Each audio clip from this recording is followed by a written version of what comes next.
Okay, but the big story that we are tracking once again today, after the ban on Uber cabs as a fallout of the rape that took place a few days ago on a taxi, the government is now clamping down on unregistered online taxi service across the country.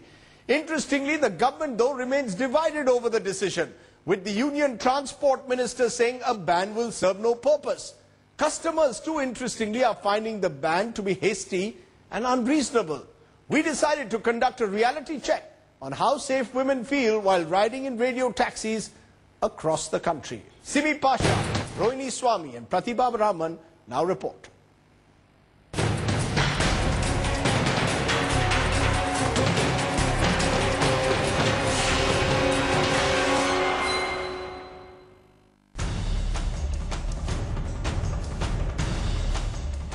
The rape of a 26-year-old MNC executive on board a private cab, allegedly by the taxi driver, has sent shockwaves across the country. Not just because it highlights the fact that there has been no improvement in women's safety in Delhi since the Nirbhaya case, but also because the rape survivor had seemingly chosen a safe travel option. Private cab services are mostly used by the upwardly mobile, who may not be driving their own car, but don't mind shelling a few extra bucks. Regarding whatever is happening, they need to first catch all these people, and so then people there'll be a deterrent, right? Police should do something about it. They should have, like checking in the nights, and they should have security at least going around in the nights in Delhi and check like what is happening on the roads. Under fire for not being able to provide adequate security to women, the Delhi government has now decided to ban all private radio taxi services except for a select few. But is that really a solution? Maybe if they could have just taken an action instead of just banning the services, it would have been a better option. You cannot just ban trains and buses if it happens, and such incidents happen in there as well. If you stop Uber cabs in a city, this is not the whole and sole problem, right? This is not the solution to whole and sole problem. It can happen anywhere. Strong reactions coming in from commuters in Delhi and people on social networking sites about the Delhi government's decision of banning Uber cabs. People are asking why the government could not implement rules and couldn't ensure that laws are followed instead of banning an online cab service. Now here's why cab services like Uber are easy. If you're sitting in office, it's late in the evening, you're looking for a cab, all you have to do is go online and search for cab services.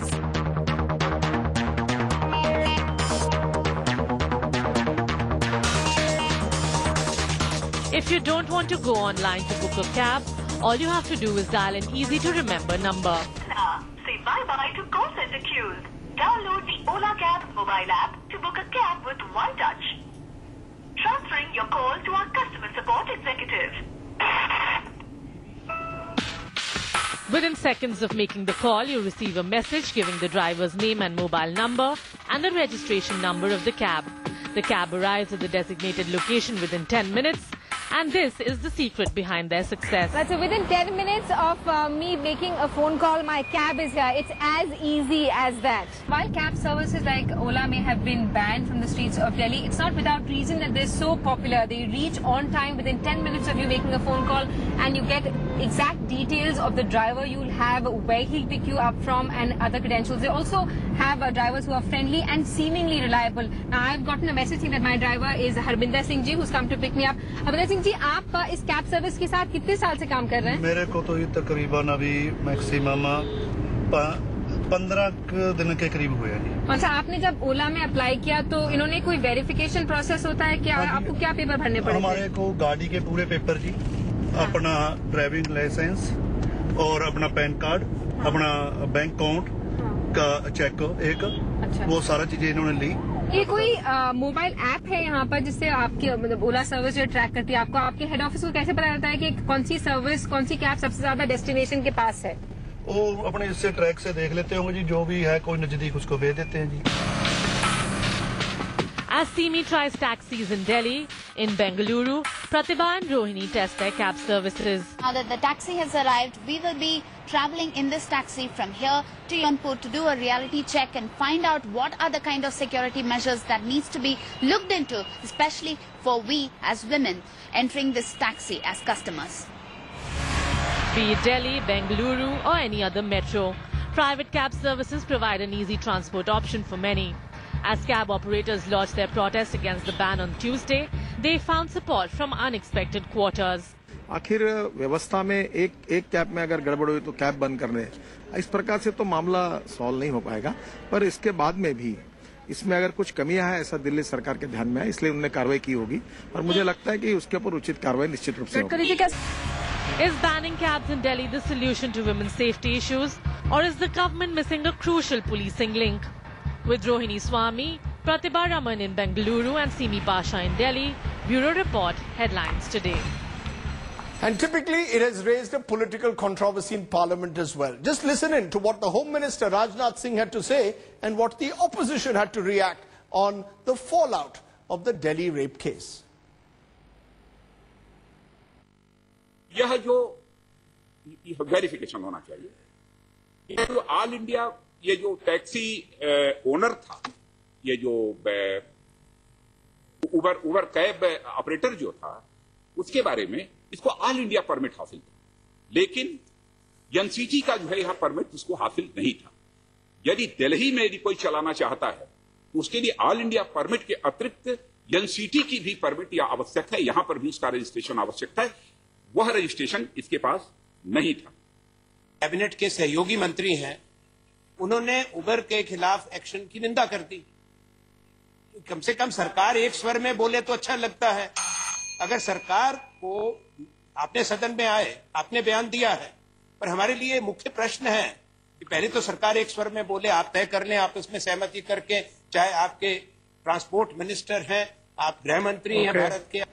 Okay, so is the government speaking in two voices? The big question, the ban on Uber, is that simply a knee-jerk reaction? That's the question that we're going to raise and try and widen this debate. Joining me now on our panel today, Jai Panda of the Biju Janata Dal, someone who has now spoken out saying that the ban shouldn't be done.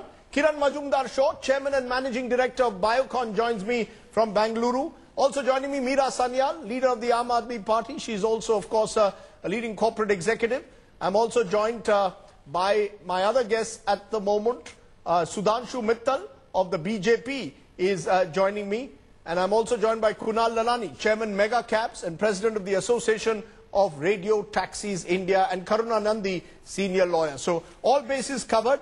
Let me come to you first at the moment, Jai Panda. You were there in Parliament. Do you believe that this ban on Uber is a knee-jerk reaction, as apparently you have suggested? First, I want to clarify, Rajdeep, that I don't think the ban serves any purpose, because we can't ban public buses and other modes of transport which also have similar or more risk. But that's not to say that Uber doesn't have some responsibility and some accountability, and I'll touch upon that in a minute. And yes, I do think it's a knee-jerk reaction, because the government needs to demonstrate that it's doing something, and apart from arresting the alleged rapist, I think that this is sort of a knee-jerk reaction, but I think a more considered decision needs to be taken. And although I reiterate that the ban is not a solution, I also want to make a point that Uber is a commercial service. It's not a charity. It is earning something from these taxis or cars being used by the public, and therefore it has certain responsibilities towards its customers' safety. And just to say that it goes by government-issued driver's license, etc., is not enough. They may have misrepresented the safety that customers have when they go in an Uber cab, and that needs to be looked at. I'm going to come to the specific liabilities that Uber or any taxi service should have, and whether that is really the root of the problem. But Kiran Mazumdar-Shaw, let's be clear. Here is a taxi service that is now global, that has billions of dollars, that has got a large amount of investment in it. Surely one would expect that a service like this cannot outsource safety, cannot say, as it appears to have suggested, that the driver is not our responsibility. We have limited liability when it comes to the driver. To that extent, by not following the licensing norms in this country, by not even having a proper license to operate as a point-to-point taxi service in the national capital, does Uber deserve to remain in service in the national capital? You know, Rajdeep, the way I look at it is that we have a serious societal systemic failure that we have to address. Okay?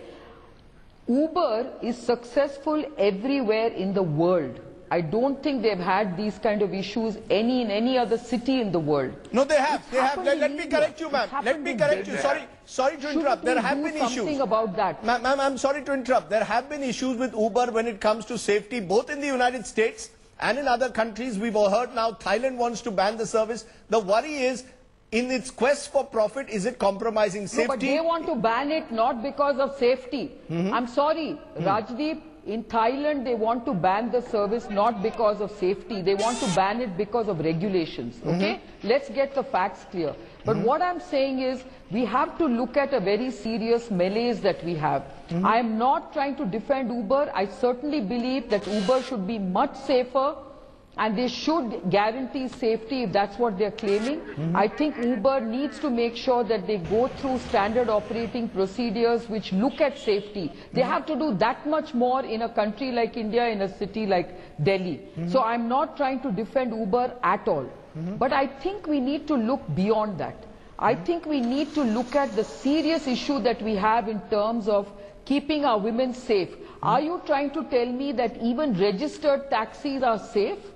I don't think women are safe in terms of traveling by taxi or bus or any public transport, and therefore I believe it is a knee-jerk reaction just to ban Uber. Take action against Uber for what has happened, but banning them is not solving the malaise, the problem, the systemic societal issue that we have to deal with. I think we have to go beyond that. Okay, I'm going to come to the politicians last, because I first want to get in civil society voices. Karuna Nandi, you're a lawyer in the courts. You've been an activist. Do you believe that there is this pressure, media pressure, which comes, in a sense, activists put pressure on the system, which forces the politicians to go in for reaction like, let's ban Uber? Is banning Uber, as Kiran Mazumdar-Shaw says, registered taxis are not any less safer, are they?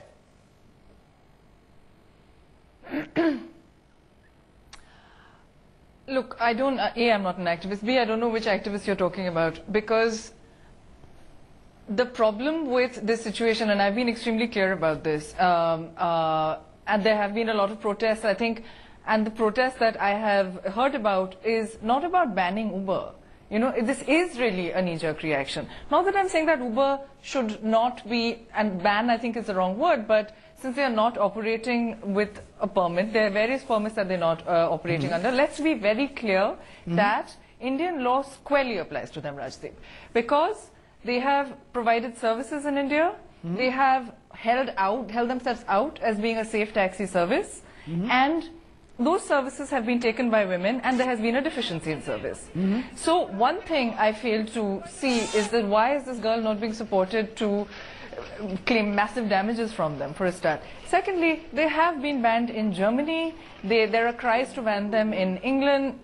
I think operating without a permit is a separate issue.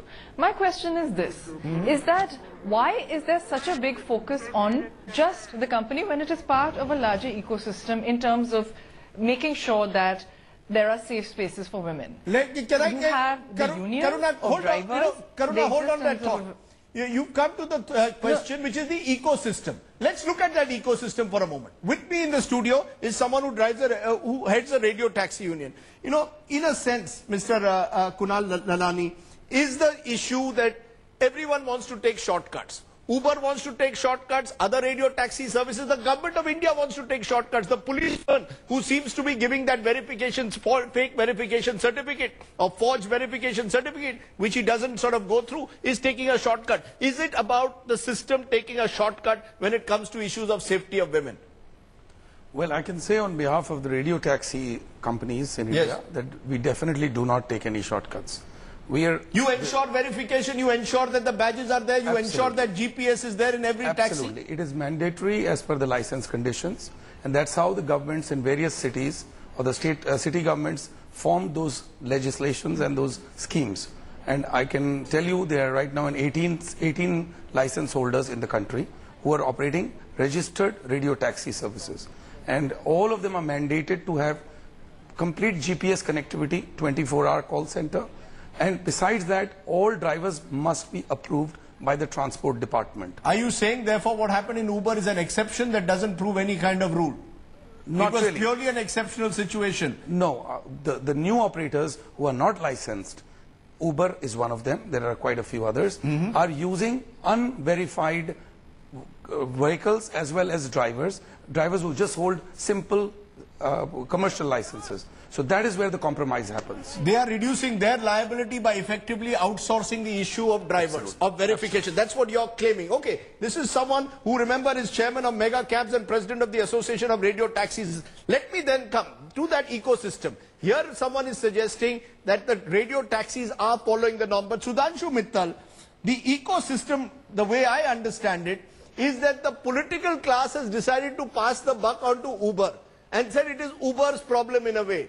You don't seem to be blaming the police, which didn't follow the verification processes that they should have, as a result of which someone who was acquitted in a rape case is back on the roads driving a taxi. I don't hear any cries to try and reform the police verification systems. Instead, all I hear is let's get rid of Uber. Surely that's not the answer. Rajiv, I'm very happy that you're raising some very pertinent questions. Because normally when such incidents take place, instead of looking at the real issue, we tend to take political stances.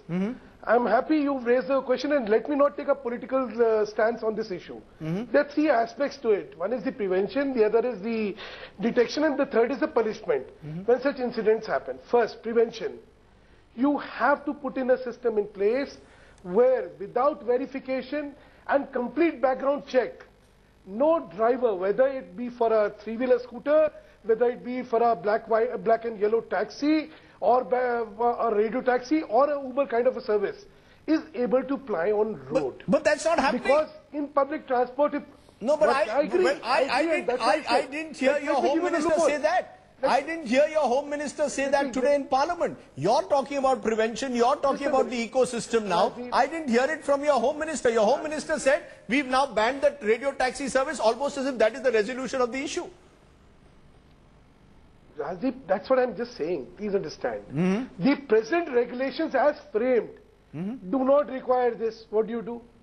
So you need to reframe the regulations. You created a grey area which taxi operators like Uber have exploited. That's what you've done. Instead of plugging that loophole, you're banning Uber. No, we are looking at a holistic view on the matter. One, you have to plug these loopholes where not only the taxis, the three-wheelers also, or even the yellow and black taxis, nobody who's operating any of this public transport is doing it without verification. This is the first priority which the government has to follow. Second, vis-a-vis the culpability of Uber, let it be best decided by the legal luminaries who are around. I personally have used Uber, and what I liked about it was that I could track where my daughter was going. You know, she was traveling and I could see the movement of the car very clearly. I could see who the driver was because the photograph came and the taxi number. So I would not, in a jiffy, say, look, no, let's ban it. Third, you know, we are all missing out on one very crucial element, which is criminal jurisprudence. Nirbhaya took place. Everybody knows the guilty. The guilties have been pronounced to be criminals, and nothing has happened till date. So, if criminal jurisprudence delays dispensation of justice, I take your point. People are not punished, the deterrent it should prove for people not to take law in their own hands. I take your point. I take your point. I only wish the Home Minister had spoken in Parliament the way you're speaking on the TV program today, rather than simply leaving the problem at the door of Uber. But Meera Sanyal, the Aam Aadmi Party, I know, has an election in 8 weeks. Hold on, Sudhanshu. I know that the Aam Aadmi Party has an election in Delhi in 8 weeks or so. Does that mean that you also believe that the entire system has collapsed? I've seen Aam Aadmi Party workers now going on the street saying, remove the Home Minister, the government must respond. Are we all reacting in knee-jerk fashion every time there is a high-profile rape case? That's the worry. And we politicize the issue rather than, as Karuna Nandi and Kiran Mazumdar-Shaw are saying, transform the ecosystem, which ensures that women are safer. Let's look at issues like street lighting. Let's look at real issues that we need to track. I think they're absolutely right, Rajdeep, and I think what we've seen here is three things. We've seen multiple failures of accountability, we've seen absolutely misplaced priorities, and we've seen very mixed signals. Uber, of course, is accountable, but so is the police, so is the State Transport Authority, so is the Home Minister and the Lieutenant Governor. There is a citizen called Amit Bhargav who wrote a letter to the Delhi Transport Authority and to the Lieutenant Governor on August 4th, pointing out that there was a mushrooming of illegal cabs like Uber and the danger it posed to women's safety, but no action was taken. Let's talk about priorities. In the budget, there is an allocation of 100 crores for the security of women, but 400 crores for the security of politicians and VIPs. Let's talk about the Nirbhaya Fund. 1,000 crores was allocated 2 years ago. RTI activists have letters saying that not a single paisa of that has been allocated. So we can't stop rapes and we can't help victims. And let's then talk about the mixed signals. The Delhi Transport Authority says we should ban the cabs. The Transport Minister says we shouldn't. And you're absolutely right, Rajdeep. We need to take tangible steps. Of course we are going for an election, and you know that we've had the Delhi dialogues, we've gone out into 280 wards and come up with a 10-point action plan. Let's remove the dark spots in Delhi. You walk around Delhi, streetlights everywhere are not functional. You ban a cab, how are women going to get home? That's exactly don't have last mile connectivity. That's exactly it, and that's the worry, that no one is looking at that specific issue. Kiran Mazumdar-Shaw, where would you start? If you were made, Kiran Mazumdar-Shaw, if you were made Lieutenant Governor or CEO, or if you were put in charge of the Transport Department of, let's say, Bangalore, where would you start? If you were told this has happened, as a CEO, what do you believe would be the first step you would take?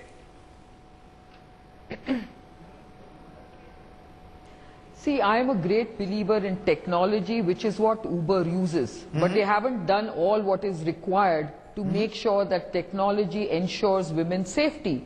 But the first thing we need to look at is, can we create a reliable database that portrays criminals? I mean, how do we access any database that basically verifies the, the criminal aspects or antecedents of any driver? I think it's impossible to try and track the bona fides of any cab driver if you have to keep going to individual police stations to verify whether such and such a person is a criminal or not. We have not invested in any database of any credible or responsible So you'd start with a database? And I can tell you, start even with a centralized Bangalore, database? which is the IT capital of the world, of India, yeah. The reason I'm asking you that is what is to stop, as in this case, the individual from getting a fake verification certificate? What database will be able to control that? There's corruption in the licensing department, corruption in the road transport department, which ensures that an individual gets a fake. Rajdeep. No, one minute, Sudhanshu, no interruptions, please. When there is a database that captures... Yes. Go ahead, ma'am. When there is a database that captures criminal action against people, I think it can be accessed. If this person, this taxi driver, was in jail for a previously committed rape, how come that person's antecedents are not known to anybody? Right. Don't you have a database that captures that? I think I take your point. Do you want to jump in on that now, Sudhanshu, before I move to the other panelists, and keep it short? A simple question has been asked. You are going into prevention. You are now in power. Let's be clear, Sudhanshu. You are in power. You can't pass the buck. You've got a situation where a driver who was arrested in a rape case is acquitted, and the police somehow or the other ends up giving him a verification certificate. He's back on the street. Uber fails to verify his antecedents. Uber is culpable, and so is the government of the day. That is the harsh reality. Rajdeep, the culpability lies elsewhere. We'll discuss that. One thing, here is a man who was earlier charged with rape. He's on bail and he commits the same offense.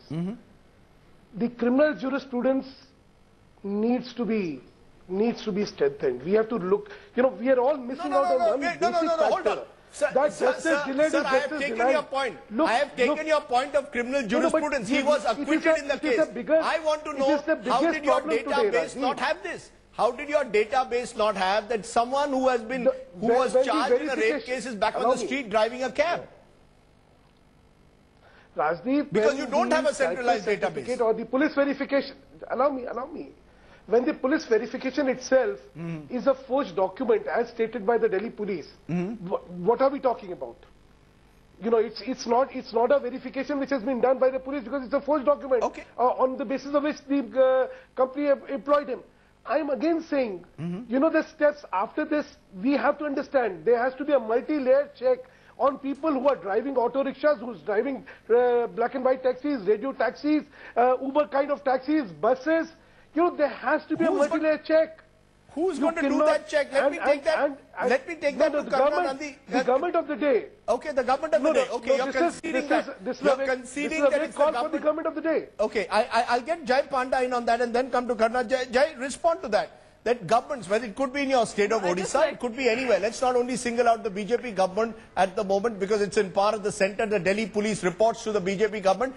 But are governments serious about improving the ecosystem? There were hard facts that Meera Sanyal gives about where the money is gone. After the Nirbhaya incident, where has the money gone? Why hasn't it gone into investing into an ecosystem which will provide greater safety? It's not just about cabs, it's about an entire ecosystem. Rajdeep, I can give you 20 things that need to be done. Let me just point out 3. Today, more than 600 million Indians are linked on the Aadhaar UID system through biometrics. And that should be made mandatorily linked to the court system, to the criminal justice system, so that anybody who's in prison or anybody who's out on bail is easily traceable. And certainly, public transport employees must all be made a part of that system. This is not rocket science. But we are saying this 2 years after Nirbhaya. It's not rocket science. Then why hasn't it been done? Is the simple question that an average Indian will ask. Please listen to me, Rajdeep. I don't think I made myself clear. The Aadhaar technology was not in place 2 years ago. It is today covering more than half of all Indians with biometric certitude of the person. So today you have the technology and you have a large enough base of citizens covered under Aadhaar that you can link it to the criminal justice system, you can link it to employees in public transport systems, in fact anywhere where the public could be at risk.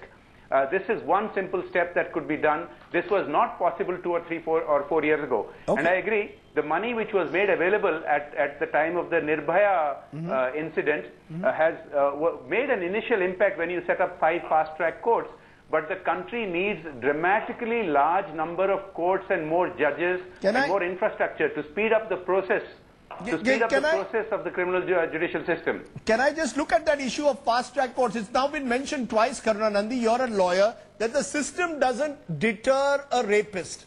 Do you really believe that that is the case? After Nirbhaya, I thought the laws were toughened up. Do you believe that the laws are not tough enough? They don't deter the rapist? Is it the fact that we don't have enough fast-track courts? In this particular case, the alleged rapist was acquitted because apparently some deal was struck and he was out back on the streets in 6 months or 7 months.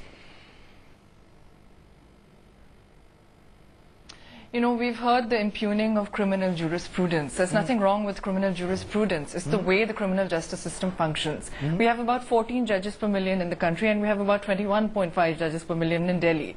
It's lower than most developing countries. Rule of law is very thin on the ground in India. And we also have very few police people per million. And the police people we do have are recruited on the basis of how tall they are and how wide they are, and not their attitude to gender, and not how they deal with constitutionally protected categories. I also want to quickly say that we do not need a surveillance state. Already our surveillance is actually more than PRISM was at its height. So you don't see technology as a solution? What can the government do and what should the government be doing? And I want to be very clear. Technology can be a solution, but not providing a widespread surveillance state. But the thing is that it is political. Why do governments exist? Governments exist at the fundament to guarantee our safety, our liberty and our freedoms, to roam around on the streets, to be free from to maintain our bodily integrities. What should the government in Delhi be doing? For a start, Why have the metro hours not been increased? Why are there not more DTC buses? Why is this ban keeping women off the street and in the homes, whereas we know that 98% of rapes happen by husbands? Why is that not being addressed with widespread behavior change campaigns? How many husbands are going to go to jail? At the moment, only under 354 and 377, because the actual just rape is still legal. So why do we not have these? In the budget, there was some minimal allocation for some mindset change. Why in schools do we not have that SMS campaign? So you're asking for this problem to be tackled at multiple levels. You're saying don't simply tackle it as an issue of public transport at the moment. But here, Mr. Lalani, the fact is this case switch is not going to work. Sure. But this case has focused the issue of public transport. You have the Women's and Child Development Minister saying yesterday only that women cab drivers should now be used to drive women at night. I mean, is that going to be a solution? Is that an answer? Or do you believe that also is a knee-jerk answer? Let us be realistic. Women cab drivers is not a possibility when we are not able to guarantee right now single women traveling in the late odd hours of the night. How would you do surveillance of women cab drivers in the middle of the night? Do you have a problem of scarcity of drivers? No. Do you have a problem of scarcity of people? Therefore, there's a rapid attrition rate. Someone joins your company, moves the next 6 months to someone else. The system is such that it is porous. It's becoming more and more difficult. You get 3,000 more, you move to another cab service. How do I verify at every stage? And you're desperate to make profits. Let's be honest. Your priority, trust me, many believe, is not women's safety, it's profits. Be honest. Is your priority women's safety or profits? Not true. It's absolutely the safety of every customer and every commuter who travels with us. Because many believe that the model which Uber and radio taxis are putting in is purely driven by high profits. Is that true or not? Not at all. Firstly, radio taxis are mandated to be owned by the companies. All the vehicles that we... So the liability is entirely completely yours. If this instance were to happen in your cab company, the liability would be yours. Absolutely. It cannot be, as Uber is saying, transferred onto the government. Not at all. That is the problem then, Meera Sanyal. You're a corporate. Many believe that we are reached, and I'm going to come to Kiran Mazumdar-Shaw as well on this, that many believe that the Uber world,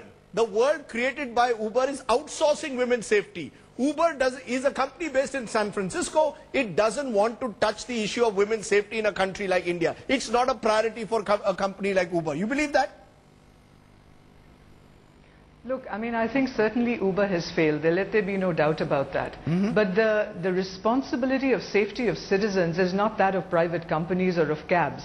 The responsibility of the safety of every citizen is that of the government of India. And I think Karuna is absolutely right. Has the government prioritized women's safety? And the answer is absolutely not. They have ignored every warning. What was the State Transport Authority doing? What is the Home Minister doing? This issue has been raised since Nirbhaya.